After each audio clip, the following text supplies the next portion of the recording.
দেশের বর্তমান রাজনৈতিক সংকটের জন্য বিএনপিকে দায়ী করলেন আখতার হোসেন। বিস্তারিত সংবাদ।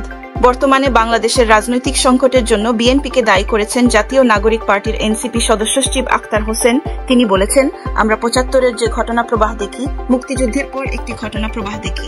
এর জন্য সম্পূর্ণ দায়ভার যেমন আওয়ামী লীগের এবং বর্তমান বাংলাদেশের যে সংকট তৈরি হয়েছে, এই সংকটের দায়ভারও কিন্তু বিএনপির উপরে গিয়ে বর্তায়। বাংলাদেশকে গণতান্ত্রিক রাষ্ট্রে রূপান্তরের জন্য ঐকমত্য কমিশনে দীর্ঘ আলোচনার কথা উল্লেখ করে আখতার হোসেন বলেন, গুরুত্বপূর্ণ জায়গাগুলোতে বিএনপি যে নোট অব ডিসেন্ট তো ভিন্নমত দিয়েছে, সেগুলো যদি থাকে তাহলে এনসিপির দেওয়া সংস্কার প্রস্তাবগুলো অর্জন করা সম্ভব হবে না। বিএনপির নোট অব ডিসেন্টের বিপরীতে এনসিপির দেওয়া নোট অব ডিসেন্ট বহাল না রাখলে জুলাই সন্ধে অর্জনের ছিটেফোঁটাও থাকবে না বলে মনে করেন এনসিপির এই নেতা।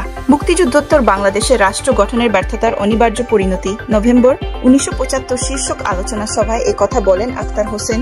আজ মঙ্গলবার বিকেলে রাজধানীর বাংলা মোটরে দলটির অস্থায়ী কার্যালয়ে এই সভার আয়োজন করে এনসিপির মিডিয়া সেল বাংলাদেশের। গণতান্ত্রিক উত্তরণ এনসিপির প্রধান লক্ষ্য উল্লেখ করে আখতার হোসেন বলেন, বাংলাদেশটাকে নতুন করে গড়তে হলে আমাদের দলাদলি বাদ দিতে হবে, আমাদের দলীয় সংকীর্ণ চিন্তা বাদ দিতে হবে এবং বাংলাদেশের পক্ষে যে সংস্কার উপস্থাপনাগুলো আছে তার পক্ষে আমাদের সকলকে অংশগ্রহণ করতে হবে।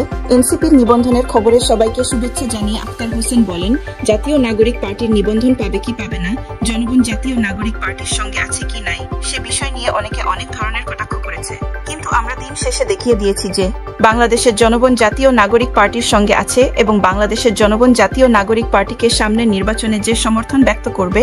বিএনপি বাংলাদেশে একদলীয় গণতন্ত্র কায়েম করতে চায় উল্লেখ করে আলোচনা সভায় এনসিপির মুখ্য সমন্বয়ক নাসির উদ্দিন পাটোয়ারি বলেন, বিএনপি বাংলাদেশে একদলীয় গণতন্ত্র তারা কায়েম করতে চাচ্ছে, গণতন্ত্রের কথা বলছে, কিন্তু এটা শুধু জিয়া ফ্যামিলির জিয়াউর রহমানের পরিবার গণতন্ত্র, আমরা তেমন গণতন্ত্র বাংলাদেশে চাই না। এছাড়া জামায়াতে ইসলামীকে ধর্মের নামে রাজনীতি না করারও আহ্বান জানান তিনি।